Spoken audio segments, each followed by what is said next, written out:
আমি তোমাদের সাথে এই মুহূর্তে দীপাঞ্জন স্যার কম্পিটিটিভ গ্রুপে তোমাদের সকলকে স্বাগত জানাই।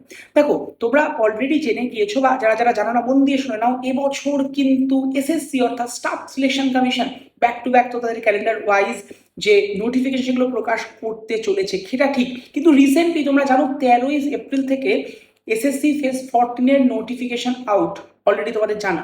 এবং এই যে ফেজ 14 এর নোটিফিকেশন যেটা আউট হয়েছে, সেখানে একটা বড় সড়ো বিষয় কিন্তু দেখা দিয়েছে, সেটা হচ্ছে এসএসসির এক্সামের টাইম নিয়ে। অর্থাৎ এতদিন অবধি 60 মার্কসের টাইম, মানে 60 মিনিট টাইম থাকতো total GK, GS, math, reasoning এবং ইংলিশটা কভার করার জন্য। এই 60 মিনিটের মধ্যে তুমি তোমার মতো করে সেগুলো কভার করতে পারতে। বাট এবছর যেটা এই ফেজ 14, যেটা 13ই এপ্রিল থেকে ফর্ম ফিল আপ শুরু হয়েছে এবং চলবে 4 মে অবধি, সেই ফেজ 14 এর এক্সাম বা সিলেকশন পোস্টের এক্সাম কিন্তু দেখা যাচ্ছে সেকশনাল টাইম ডিভিশন করে দিয়েছে। অর্থাৎ ইংলিশের জন্য 15 মিনিট, ম্যাথের জন্য 15 মিনিট, রিজনিং এর জন্য 15 মিনিট এবং জিকে এর জন্য 15, অর্থাৎ টোটাল 4-15-60 মিনিট কিন্তু দিয়েছে এইভাবে।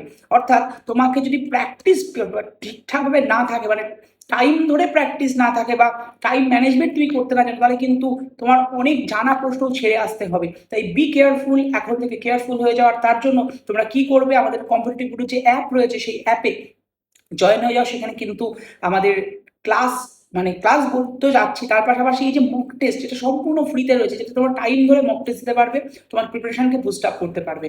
আর এই এসএসসির জন্য বিভিন্ন তথ্য শুধু নয়, ক্লাস পিডিএফ, ক্লাস নোটস পাওয়ার জন্য স্ক্রিনে যে ফোন নাম্বারটা দেখতে পাচ্ছ, সেই নাম্বারে হোয়াটসঅ্যাপ করে হাই লিখে দাও, দেখবে এসএসসির গ্রুপ জয়েনের লিঙ্ক আছে, এসএসসি গ্রুপ জয়েনের লিঙ্কে জয়েন হয়ে যাও। এসএসসি সংক্রান্ত সমস্ত আপডেট ওইখানেই কিন্তু পেয়ে যাবে। বেস্ট অফ লাক, দেখা হচ্ছে ক্লাসে।